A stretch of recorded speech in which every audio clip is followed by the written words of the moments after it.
انت بالبدايه الاستاذ من يشرح لك، من يخلي لك الخطوات او يخلي لك القانون، مو تبدا تطبق وتحل، تمشي بالمساله براحتك او تمشي بالمثال براحتك. ليش؟ لان بالك القانون هو الخطوات او الملاحظه او القاعده، صح؟ اذا وخرتها لا راح توقف. اذا رجعها لا راح تمشي تكمل السؤال. يعني انت اللي يخليك توقف القانون او الملاحظه او الخطوات. فانت من تريد تراجع مو تراجع المثال من جديد، مو تراجع السؤال من جديد، لا، راجع اللي يخليك توقف بالمثال بالسؤال، راجع الخطوات، راجع القانون، راجع القاعده. انت بسبب ان توقف، انت لا تتذكرها تمشي براحتك بالسؤال او بالمثال، اذا ناسيين توقف. فانت من تريد تراجع مو شاهد المحاضره من جديد، لا، فكل محاضره بعد ما تكمل لازم تسوي لها مخطط. ليش؟ خلي بالك اكو مراجع، انت تريد تراجع لازم تراجع بالمخطط، هاي المخطط بيوزرات باختصارات للي درسته انت، يعني انت بس تشوف اليوزر تتذكر الشيء، تمام؟ فانت مساله بها خطوات، بها قاعده، بها ملاحظه، اكتبها. فمن تريد تراجع ما راح تراجع السؤال من جديد، ما راح تراجع المثال من جديد، ما راح تراجع المحاضره من جديد، لا، تراجع الخطوات، الملاحظه، القاعده اللي بسبب توقف. اذا موجودات تستمر، إذا نسيت راح توقف. فأنت إذا دائما يمرن على عقلك، دائما يمرن على عينك، تلقائيا راح يصير عندك أشياء تافهة، يعني أنت كل ما تشوفها يزيد ضبطك إلها.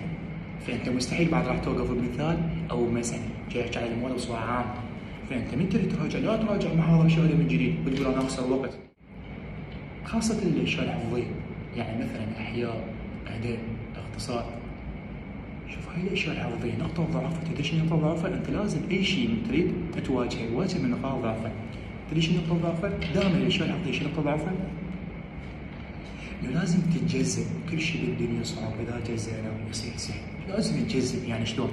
يعني مثلا هسه انطيك انشاء ب 100 سطر، اقول لك يلا اقرا، تلقائيا حتى العقل يخاف، سطر وش اقرا هذي؟ حتى تقدر تبدا ماكو، من توصل بالربع للنص تبدا تقرا شلون ما كنت تعبت. إذا أنطيك سطرين، أي والله حتى العقل يكيف، أنت تكيف تقرأهم بما يرضى الله. ثاني يوم سطرين، وقبل لا تقرأ السطرين تراجع السطرين اللي قريتهم من البداية، أما زاد ضبطك الحين وقريت الجديد. ثالث يوم سطرين، وإذا قريت الإنشاء ب10 أيام، من الأفضل أقرأ بيوم واحد، ثاني يوم أو ثالث يوم أنساه، اللي هو أقرأ ب10 أيام بس يبقى وياي ليوم الوزارة. جزء الشيء الحفظ جزء تدري ليش جزء؟ لان انت من تجزء راح يزيد المراجعه، راح تكرر المراجعه، لان انت ما راح تقرا الجديد الا تراجع القديم، يعني سطرين، ثاني يوم سطرين ما تقراهن الا تراجع بين السطرين، فمن راجعتهن زادت السهوله مالتهن، قريت ذن راح تقرا بعد السطرين، ما تقراهن الا تراجع ذن السطرين وذن السطرين، تكرر المراجعه تزيد السهوله، يزيد ضبطك للاسطر، تمام؟ يلا تقرا الجديد، لحد ما توصل لمرحله الانشاء انت ضابطه بنسبه 100%.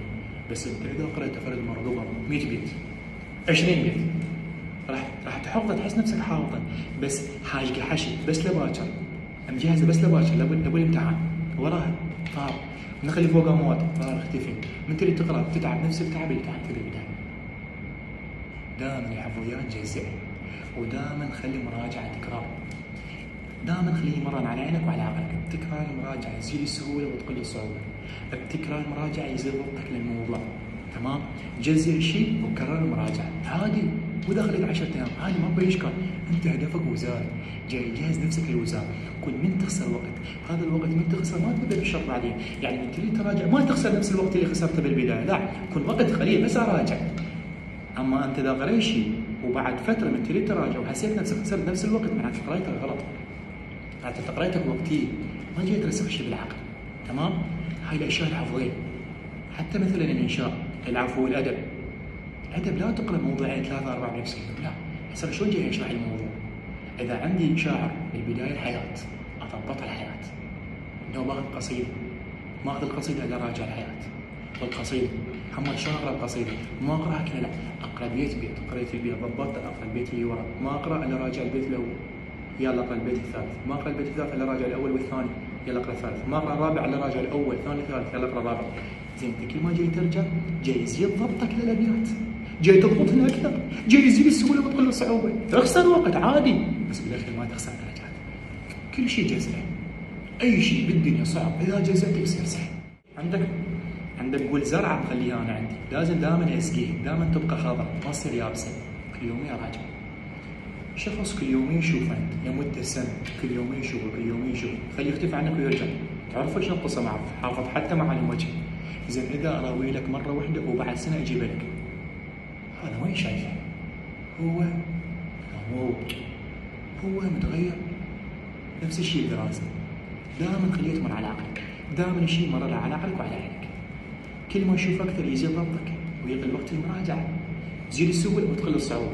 اقصر وقت، صح قاعده ممله، صح انه تراجع قديم قبل لا تقرا الجديد قاعده ممله، بس والقران بالاخير ما تخسر درجات. والقران كل ما تدخل بالموضوع الجديد مرتاح، يعني هو الجديد شنو اساسه؟ اساس القديم. فهمتني؟ يعني بمكان ما تخلص بشهر الرابع، هسه شنو القاعده اللي تمشي عليها الطلاب؟ والله انا اكمل قبل شهر الرابع، لازم اكمل قبل شهر الرابع. لا ليش؟ لان القاعده هاي مال اغلبيه الطلاب قبلي من شهر الرابع ويبدا يراجع شهرين. زين انت خلص بشهر السادس، شنو الاشكال؟ شو وقت اراجع؟ زين انت ليش مفكر انه لازم انا اراجع شهر شهر؟ زين ليش ما تقول انا امشي ببطء بس الشيء ما اعرفه الا اضبطه بنسبه 100%؟ ليش ما تقول انا ما اقرا الجديد الا اراجع القديم؟ ليش ما تقول انا اقرا واراجع بنفس الوقت؟ صح اتقدم ببطء بس اللي ادرسه اضبطه بنسبه 100%. يعني وين ما اوقف اما اريد اكمل ما ارجع من البدايه، لا يعني هذا الشيء انا مضبطه بنسبه 100%. نلتفت ما اخاف، نريد اكمل وين وقفت اكمل، يعني انا جاي اقرا وراجع بنفس الوقت. تدري انت بتكرار المراجعه لو تسبح بالحمام يقولوا لك امتحان، تقول وين؟ حاضر اريد ابرز عضلاتي من كثر ما مراجع جاهز لاي امتحان.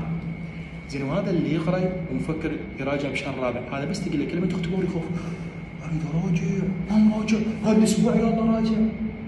زين بشهر الرابع وراجعت، اكتشفت نقاط ضعف، اكتشفت وزاريات ما حالها، راح تفكر الوقت بعد ما عندك وقت ودخلت بحالة نفسية وتدمرت. زين انت اذا كل يومين تراجع قبل لا تقرا الجديد، شو وقت ما يقولوا لك امتحان قل ما جاهز؟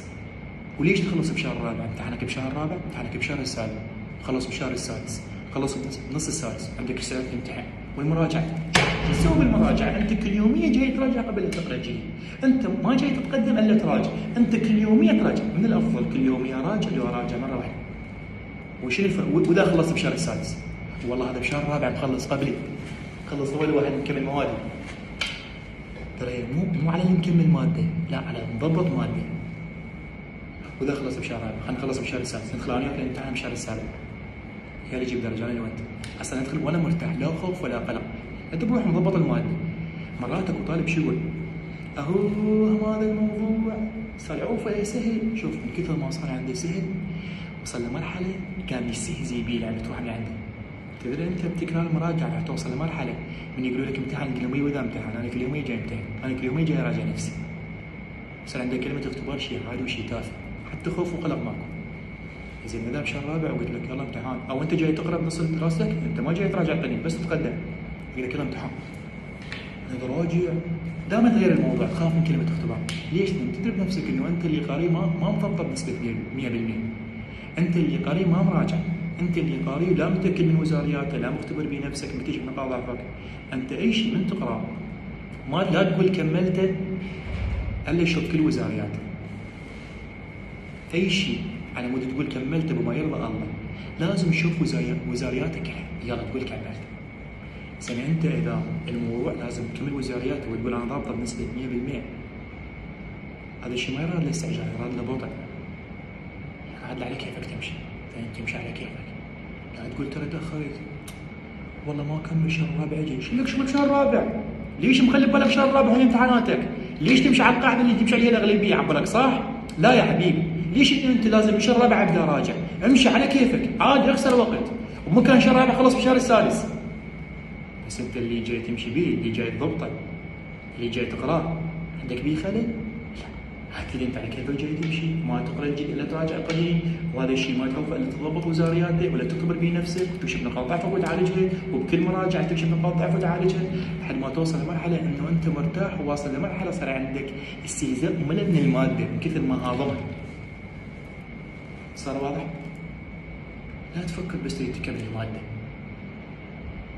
لا فكر انه هذا الشيء ما عرفه الا هو بنسبه 100%، حتى لو صار وقت هذا. انا عندي مواجهه ويا الوزاره، ابو الوزاره ما يطلب مني انت مكمل اول واحد، لا انت مضبط الماده. صار واضح؟